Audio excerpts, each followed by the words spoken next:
काँग्रेसचे महाराष्ट्राचे प्रदेशाध्यक्ष हर्षवर्धन सपकाळ यांनी कांदा आंदोलनाच्या दरम्यान पंतप्रधान नरेंद्र मोदी आणि मुख्यमंत्री देवेंद्र फडणवीस यांच्यावर शिवराळ भाषेत टीका केली। त्यानंतर राज्यभरात भाजप आक्रमक झाल्याचं पाहायला मिळत आहे। बुलढाण्याच्या जयस्तंभ चौकात जिल्हा काँग्रेस कार्यालयाच्या समोर भाजप जिल्हाध्यक्ष विजयराज शिंदे यांच्या नेतृत्वात आंदोलन करण्यात आलं। हर्षवर्धन सपकाळ यांच्या फोटोला जोडे मारत हे आंदोलन करण्यात आलं आणि त्यांचा निषेध करण्यात आला। प्रदेशाध्यक्ष झाल्यापासून राज्यात काँग्रेस संपली आहे, त्यामुळे आपली खुर्ची वाचवण्यासाठी ते अशा प्रकारची शिवराळ वक्तव्य करतात असा आरोप संतप्त भाजप कार्यकर्त्यांनी केला।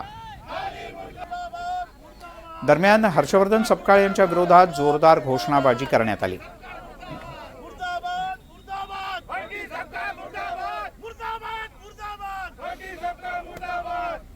प्रदेशाध्यक्ष हर्षवर्धन उर्फ बंटी सपकाळ यांची बुद्धी भ्रष्ट झाल्याचं त्यांच्या वक्तव्यावरून संपूर्ण महाराष्ट्राला दिसून आलंय। महाराष्ट्र आज भारतातलं एक नंबरचं राज्य म्हणून वाटचाल करते आहे।